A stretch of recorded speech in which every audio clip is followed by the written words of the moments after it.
अज्ञान के भेद से कभी त्रिगुणात्मक त्रिकोण हो, कभी चतुष्धर्मा चतुष्कोण हो, तो कभी अनंतता के चक्र में विद्यमान पृथ्वी जैसा गोलाकार हूं। मैं ओंकार हूं। शिव का अर्थ है कल्याण।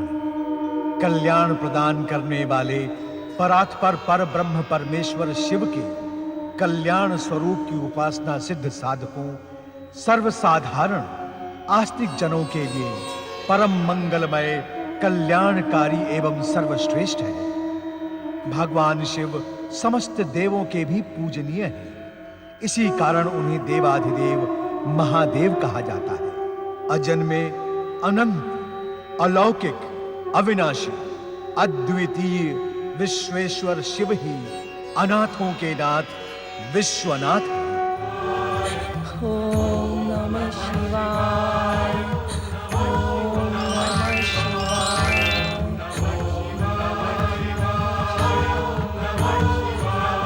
भोलेनाथ, आज आपको अचानक रात्रि में गगन विहार करने की इच्छा कैसे हुई? स्वामी, ये करुण स्वर किस दुखी नारी का है? आज तो तुम प्रश्न पर प्रश्न पूछे जा रही हो। क्या हमारे उत्तर की भी प्रतीक्षा नहीं करोगी? पहले प्रश्न का उत्तर तो सुनो। हाँ स्वामी, आज आपको अचानक रात्रि में गगन विहार करने की इच्छा कैसे हुई? तुम्हारी इच्छा पूर्ति के लिए। मेरी इच्छा पूर्ति के लिए? हाँ, तुम ही तो बार बार कहती रहती हो कि कैलाश में बैठे बैठे तुम्हारा मन उबने लगता है। कहती हो या नहीं? कहती हूँ, परंतु रात्रि में गगन विहार के लिए मैंने कभी नहीं कहा। आज रात्रि में गगन विहार करने का एक विशेष उद्देश्य भी। क्या है वो उद्देश्य? ये करुण नारी स्वर सुन रही हूँ। सुन रही हूँ स्वामी, इसीलिए तो आपसे इस विषय में पूछा था। कौन है ये दुखी नारी? तारा मंडल में रहने वाली बुध ग्रह की माता तारा। क्या दुख है इसे? ये बार बार करुण स्वर में आपको क्यों पुकार रही है? उसके हृदय की वेदना है वो पाप जो निरंतर उसके मन में एक कांटे के समान चुभ रहा है। क्या पाप किया है इसने?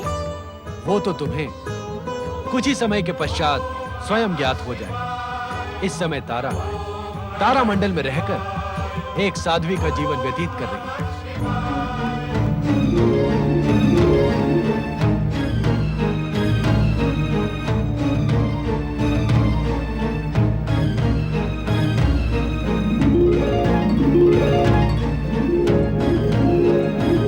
स्वामी,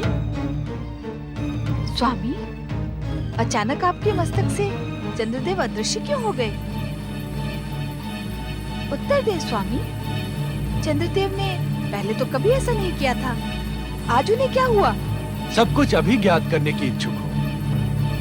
यदि तुम अपनी दिव्य दृष्टि का उपयोग करोगी तो तुम्हें ज्ञात हो जाएगा कि तारा के पाप का अपराधी चंद्र है। तारा के पाप के अपराधी चंद्रदेव? हाँ, हमारे कोप के भय से चंद्रदेव यहाँ से अदृश्य होकर चंद्रबिंब में जा चुके हैं। चंद्रशेखर शिव अब क्या चंद्र के बिना रहेंगे? नहीं, चंद्रदेव हमारे मस्तक से अधिक समय तक दूर नहीं रह सकते। उन्हें अपने स्थान पर लौटने के लिए विवश होना होगा। अचानक क्या हो गया स्वामी? आप भगवान शिव का शीश छोड़कर यहाँ कैसे चले आए? मुझे भगवान शिव के कोप का भय है रोहिणी। भय? कैसा भय? आपने क्या किया है स्वामी? ये मैं तुम्हें अभी नहीं बता सकता। इस समय तो मुझे तुम्हारे साथ की आवश्यकता है। मैंने जब जब आपका स्मरण किया, आप भगवान शिव का मस्तक छोड़कर मेरे पास कभी नहीं आए। मैं अकेली ही आपके वियोग में तड़पती रही। परंतु आज अचानक ऐसी क्या अनहोनी हो गई स्वामी? बताएं मुझे स्वामी। बताऊंगा रोहिणी, सब कुछ बताऊंगा, परंतु इस समय मुझसे कोई प्रश्न ना करो। शांत रहो रोहिणी, शांत रहो। कुछ मत पूछो, कुछ मत पूछो रोहिणी।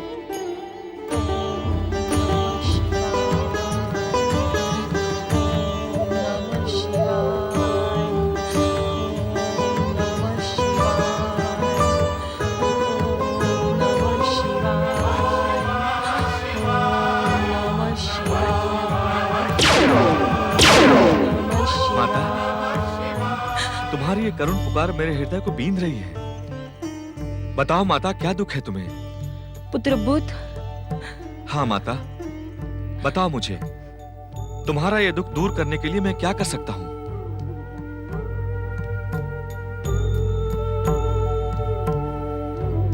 बताओ माता, क्या है तुम्हारी इस वेदना का कारण? मैं तुम्हारे ये आंसू नहीं देख सकता माता। तुम्हें बताना होगा, सब कुछ बताना होगा। यह वेदना मुझे अकेले ही सहनी होगी पुत्र। मैंने जो अक्षम्य अपराध किया है, उसका परिणाम मुझे अकेले ही भुगतना होगा। इसलिए मैं अकेली अपने पाप का प्रायश्चित करूंगी। बताओ माता, ऐसा कौन सा पाप किया है तुमने? क्या तुम ये रहस्य अपने पुत्र से भी छुपाने की इच्छुक हो? ये ऐसा अपराध है जो कोई माता अपने पुत्र को नहीं बता सकती। मुझे अकेले छोड़ दो पुत्र। यदि करुणामय भगवान शिव शंकर तक मेरी ये पुकार पहुंचेगी, तो वह अवश्य ही मेरे अपराध की अग्नि शांत करेंगे। और जब तक ऐसा नहीं होता, मुझे इसी प्रकार पश्चाताप की अग्नि में जलते रहना होगा। मैंने पहले भी कई बार तुमसे इस रहस्य को ज्ञात करने का प्रयास किया, परंतु तुम इस विषय में सदा मौन रही। क्या तुम्हें अपने पुत्र की वेदना पर विचार नहीं आता माता? पुत्र जब अपनी माता को वेदना और दुख से विह्वल देखता है, तो उसके हृदय पर क्या बीतती है, क्या इसका ध्यान तुम्हें नहीं होता? मुझे बताओ माता, मैं भी तुम्हारे साथ शिव आराधना करते हुए तुम्हारे प्रायश्चित में सहभागी बनूंगा। नहीं पुत्र, प्रायश्चित पाप करने वालों को अकेले ही करना पड़ता है। कोई इसमें सहभागी नहीं हो सकता। आज मैं ये ज्ञात करके ही रहूंगा कि ऐसा कौन सा कांटा है जो तुम्हारे हृदय को निरंतर पीड़ित करता रहता है। आज ये रहस्य तुम्हें बताना ही होगा माता।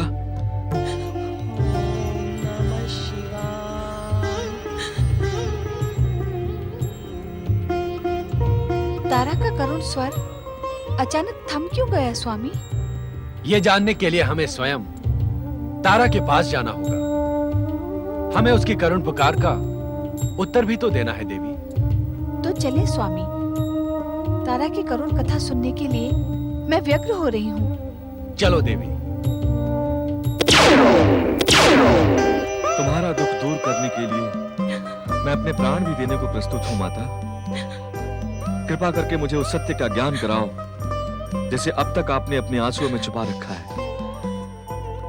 नहीं पुत्र नहीं, मुझ में इतना साहस नहीं है कि मैं तुम्हें उस कटु सत्य का ज्ञान कराऊं।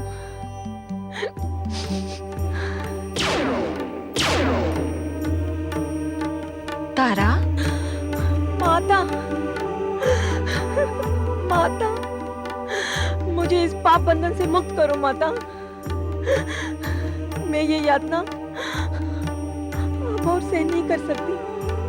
धैर्य धारण करो देवी तारा, उठो।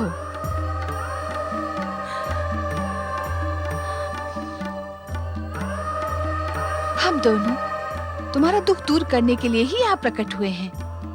बताओ, तुम्हें किस बात का दुख है? भगवान भोलेनाथ से कुछ भी छुपा नहीं है।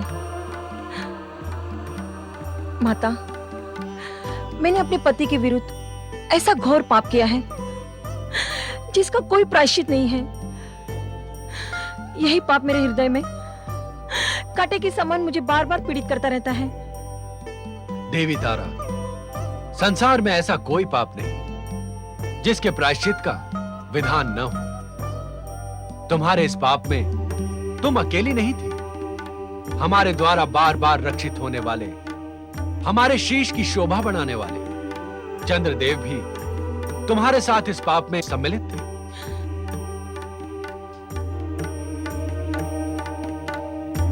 प्रणाम। परंतु इससे मेरा अपराध कम नहीं हो जाता प्रभु शिव शंकर? तारा, पहले हमें विस्तार से बताओ, तुम जिस पाप से इतनी पीड़ित हो रही हो, उसका प्रारंभ कैसे हुआ?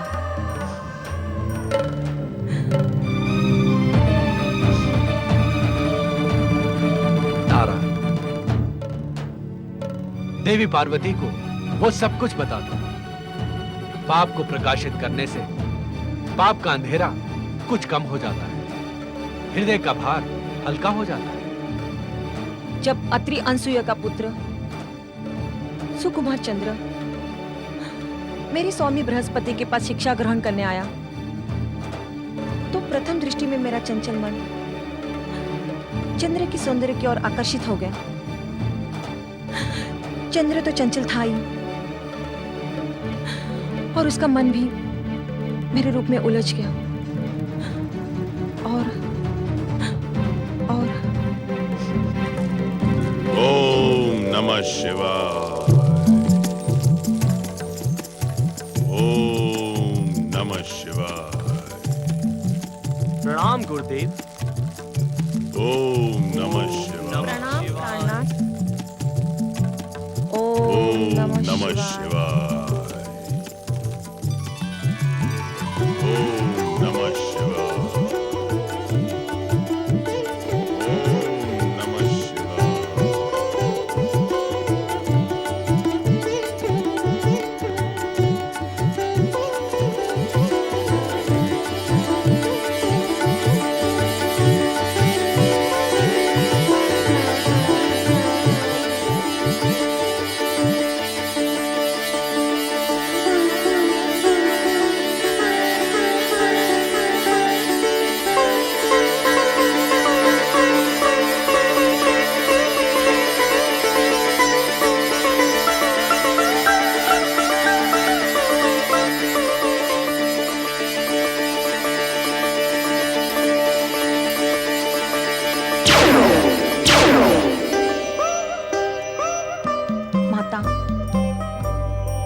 इस प्रकार चंचल चंद्र के प्रथम दृष्टि प्रेम मिलन से मैंने न केवल अपने पति के साथ विश्वासघात किया है, अपितु अपने सतीत्व को भी कलंकित किया है, जिसका परिणाम है तुम्हारा ये निर्दोष पुत्र बुध। नहीं माताश्री, ऐसा न कहो। सारा संसार जानता है कि मैं देवगुरु बृहस्पति और देवी तारा का पुत्र बुध हूं। ये सुनकर मेरा हृदय छिन्न भिन्न हो रहा है माता। कह दो कि ये सत्य है। कह दो माता कि ये सत्य है। शांत हो जाओ बुध। तुम्हारी माता ने जिस सत्य को स्वीकार कर लिया है, उस सत्य को तुम्हें भी स्वीकार करना होगा। और सच पूछा जाए तो यह सत्य अब सब पर उजागर हो गया है। क्या कह रहे हैं भोलेनाथ? क्या यह सत्य सब पर उजागर हो गया है? तुम्हारा जनक चंद्र इसी कारण हमसे भयभीत होकर चंद्रबिंब में जा छुपा है। भोलेनाथ, आपसे तो ये सत्य छुपा नहीं था, फिर आपने चंद्र को दंडित क्यों नहीं किया? क्या तुम चंद्र का स्वभाव नहीं जानती देवी? यदि हम चंद्र को अपने शीश पर धारण नहीं करते, तो चंचल चंद्र न जाने ऐसी कितनी कथाओं को जन्म देता। परंतु अपराधी का दंडित होना उचित है स्वामी। क्या आपने उसे इस विषय में प्रताड़ित भी नहीं किया? चंचल चंद्र हमारे नेत्रों की भाषा समझता है देवी। नहीं स्वामी, चंद्र आपकी करुणा का अनुचित लाभ उठा रहा है। आपका उसे दंडित करना ही उचित है। जिसका स्वभाव ही चंचल और असंयमी हो, उसे हम दंडित कब तक करते देवी? दक्ष प्रजापति द्वारा शापित होने पर हमने उसे रोग मुक्त करने के लिए सोमनाथ ज्योतिर्लिंग की स्थापना की। श्री गणेश द्वारा शापित होने पर तुमने उस पर करुणा की। परंतु फिर भी अपराधी चंद्र को आप नियमित रूप से शीर्ष पर धारण किए रहे। मैं तो कहती हूँ आपको सदा सदा के लिए चंद्र का त्याग कर देना ही उचित होगा। समुद्र मंथन के समय समुद्र से निकले चंद्र को अपने शीश पर धारण करके चंद्रशेखर बने रहने का वचन जो हमने दिया था, हम उसी वचन का निर्वाह कर रहे हैं देवी। परंतु आज देखिए, निर्लज्ज चंद्र स्वयं आपके शीश से भाग निकला। निर्लज्ज हो या पतित, कलंकित हो या अपराधी, चंद्र का साथ निभाने का वचन हम निभाते रहेंगे देवी। परंतु जिस अपराधी चंद्र ने मेरी माता की पवित्रता को खंडित किया, उससे मैं प्रतिशोध अवश्य लूंगा भोलेनाथ। मैं उसे शापित करके उसे प्रताड़ित करूंगा, उसे उसकी निर्लज्जता का दंड अवश्य दूंगा। तुम ऐसा नहीं करोगे पुत्र। अपराधी होते हुए भी चंद्र तुम्हारा जनक है और जन्म धात्री माता के समान ही आदरणीय है। वैसे भी शाप देने की शक्ति कठोर तपस्या से प्राप्त होती है। इस समय तुम शाप देने की स्थिति में नहीं हो, इसीलिए चंद्र को शाप देकर प्रताड़ित करने का विचार त्याग दो। तो मैं क्या करूं भोलेनाथ? आज जो पीड़ित सत्य मेरे सामने आया है, क्या उसके अनुताप से मैं अपनी माता के समान व्याकुल रहूंगा? मुझे इस व्याकुलता से मुक्ति दिलाएं भोलेनाथ। धन्य है देवगुरु बृहस्पति, जिन्होंने सब कुछ जानते हुए भी चंद्र और तारा को शाप नहीं दिया।